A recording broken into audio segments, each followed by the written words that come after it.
High বন্ধুরা, দেবার্চনা কিচেনে তোমাদের সবাইকে ওয়েলকাম। তোমরা ভালো আছো? আমিও ভালো আছি। দেখো, আজকে বৃষ্টির মধ্যে সবারই ইচ্ছা করে একটু ইলিশ মাছ খেতে, তাই আমিও আজকে ইলিশ মাছ রান্না করলাম। আমি ইলিশ মাছ আজকে কিভাবে রান্না করেছি তোমরা দেখবে। এই ইলিশ মাছটার নাম হলো আজকে গন্ধরাজ ইলিশ। চলো এখন আমরা কিচেনে যাব, কিভাবে আমি এই গন্ধরাজ ইলিশটা রান্না করেছি তোমরা দেখবে। আমি এই মিক্সির মধ্যে নিয়ে নিয়েছি সাদা সর্ষে, লাল সর্ষে আর একটু পোস্ত আর কটা কাঁচা লঙ্কা নিয়ে আমি এর মধ্যে দিয়ে দেবো। আগে সর্ষে আর পোস্তটা আমি ভালো করে ঘুরিয়ে নিয়েছি, নিয়ে এবার এর মধ্যে দিয়ে দিচ্ছি কাঁচা লঙ্কা আর দেবো একটু জিরে বাটা দিয়ে এবার এর মধ্যে জল দেবো। আগে জল দেইনি, এর মধ্যে জল দিয়ে এটাকে আমি ভালো করে মিক্সার করে নেব। সুন্দর করে মিক্সির মধ্যে দিয়ে আমি বেটে নেব। এইবার আমি 4 পিস মাছ নিয়েছি। দেখতে পাচ্ছ আমার ইলিশ মাছের সাইজটা ভালোই বড় ছিল, 1 কেজির ওপরে ইলিশ মাছ ছিল। পেট ভর্তি ডিম আছে। এর মধ্যে আমি লবণ আর হলুদ আগে মাখিয়ে রেখে দিচ্ছি। ভালো করে লবণ হলুদটা আমার মাখাতে হবে। মাখিয়ে এটাকে আমি একপাশে রেখে দেবো।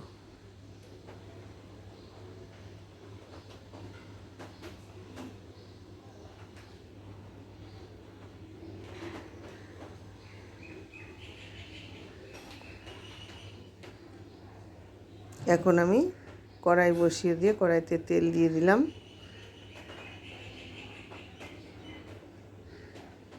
এবার তেলটা গরম হলে এর মধ্যে আমি এক এক করে মাছ দিয়ে দেব। তেলটা আমার গরম হয়েই গেছে। এবার আমি এর মধ্যে দিয়ে দিলাম মাছ। যেহেতু মাছের পিস বড়, ওই জন্য আমি 2 পিস করে করে ভেজে নেব। খুব বেশি ভাজবো না, ইলিশ মাছ বেশি ভাজলে তার টেস্ট থাকে না। তাইতে একটু এপিট ওপিট করে নেব, যাতে একটা কাঁচা গন্ধ না আসে। কারণ আজকাল মাছ না, সেই টাটকা মাছ আর পাওয়া যায় না। মাছে একটা আলাদা রকম গন্ধ আসে, সেই গন্ধটা যাতে না থাকে এই জন্য মাছটা এপিট ওপিট করে নেব।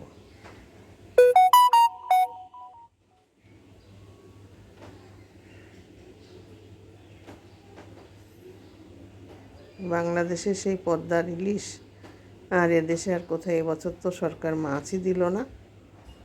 সরকারই থাকলো না, তার মাছ দেবে কে?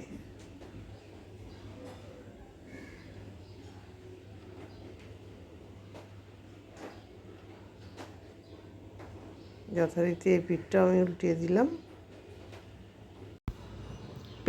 এই তলার পিঠটা হওয়া পর্যন্ত অপেক্ষা করতে হবে।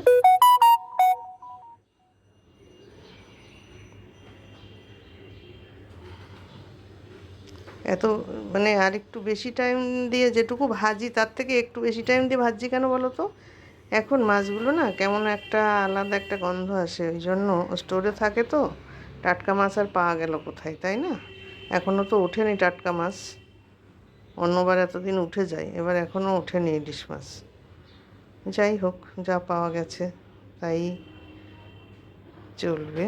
তুলে নিলাম। এবারে বাদ বাকি আর যে 2 পিস আছে, সেই 2 পিস এবার একভাবে এরকমভাবে ভেজে নেব।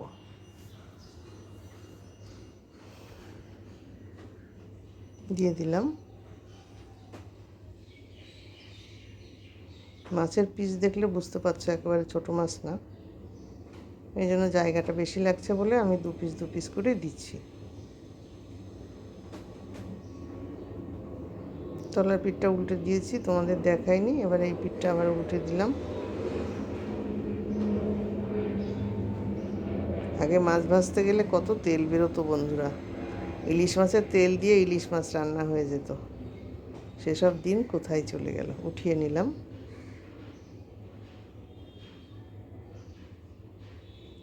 এবারে কি করব দেখো, এই তেলের মধ্যে আমি ফোড়ন দিয়ে দেব। এর মধ্যে আমি এখন দিয়ে দেব 5 ফোড়ন। পরিমাণ মতো আমি এর মধ্যে দিচ্ছি 5 ফোড়ন। ব্যাস।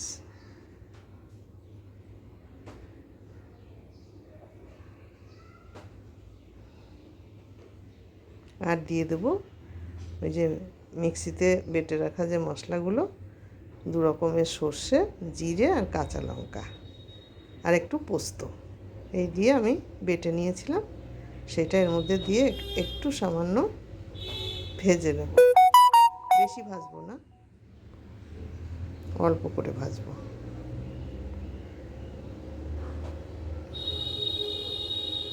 দিয়ে দিলাম দুটো কাঁচা লঙ্কা। এবার খুন্তি দিয়ে নাড়াচাড়া করব। খুব বেশি ভাজলে কী হবে বলো তো, যে সর্ষে দেওয়া রয়েছে সর্ষেটা তিতো হয়ে যাওয়ার ভয় একটা থাকে, সেই জন্য বেশি ভাজা যাবে না, মিডিয়াম মতো ভাজতে হবে। একটু সুন্দর সুন্দর গন্ধ আসবে, সেইটুকু ভাজলেই হয়ে যাবে।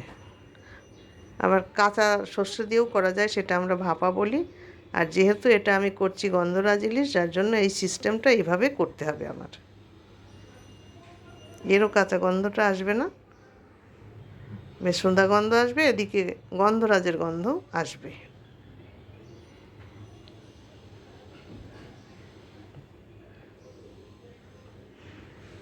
এখন আমি দিয়ে দিচ্ছি পরিমাণ মতো লবণ, আর দিয়ে দেবো এর মধ্যে হলুদ। এটাও তোমাদের পরিমাণ বুঝে তোমরা দেবে। লবণ হলুদ লঙ্কাটা যার যার পরিমাণ বুঝে সে যেমন ব্যবহার করবে সেইভাবেই সে দেবে। আর একটু টমেটো দিয়ে দিলাম এর মধ্যে, আর দিয়ে দিলাম তোমার মাছগুলো।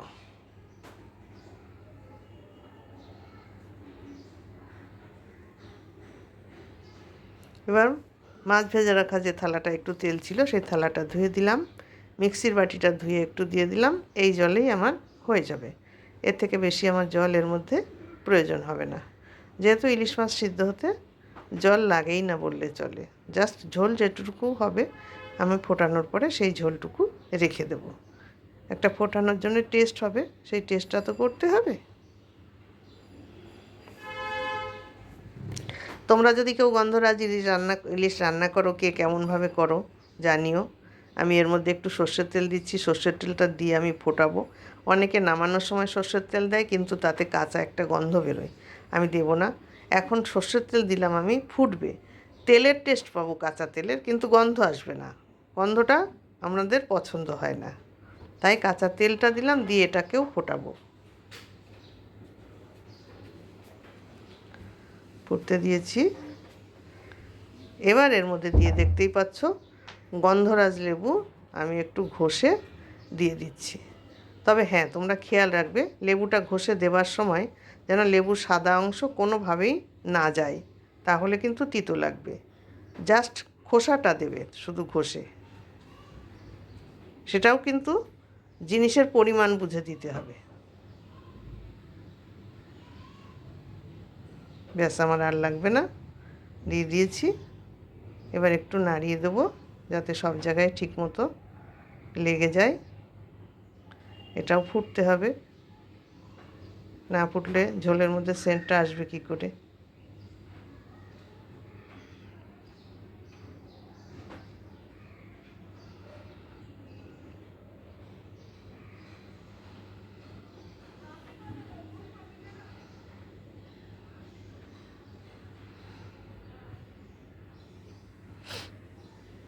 দেখো রঙটা কত সুন্দর হয়েছে। এখন কিন্তু খুব বেশি জোরে জাল দেবো না, জাল দিলে ঝোলটা তাড়াতাড়ি শুকিয়ে থক থক থক থক করবে, সেটা কিন্তু ভালো লাগবে না। এবারে আমি দিয়ে দেবো একটু গন্ধরাজ লেবুর রস। রসটা দিলে একটু টক টক ভাব আসবে, ঝাল ঝাল টক টক লেবুর গন্ধ, বেশ সুন্দর লাগবে। খেয়ে দেখো তোমরা এইভাবে আমি যেভাবে করছি, খেয়ে দেখে যদি তোমাদের ভালো লাগে তাহলে তোমরা বেশি বেশি করে শেয়ার করো, যাতে সবার কাছে চলে যায় আমার এই ভিডিওটা, সবাই দেখতে পারে।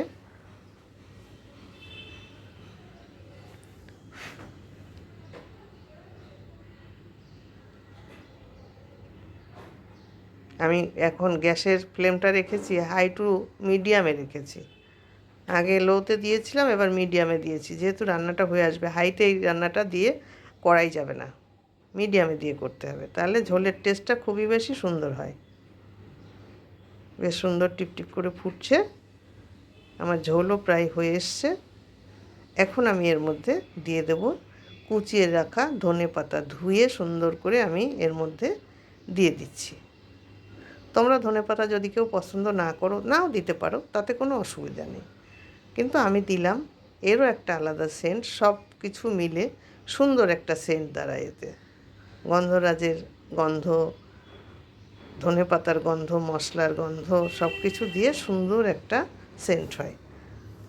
তোমরা পাচ্ছ না, কিন্তু আমি রান্না করছি তো খুব সুন্দর গন্ধ পাচ্ছি। ঝোলটা দেখলে তোমরা বুঝতে পারছো যে কেমন হবে খেতে।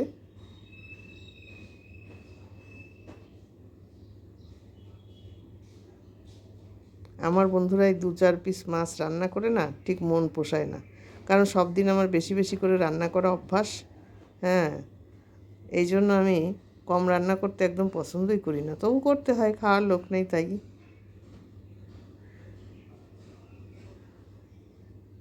হয়ে গেছে আমার, এখন আমি এটাকে নামিয়ে দিয়েছি।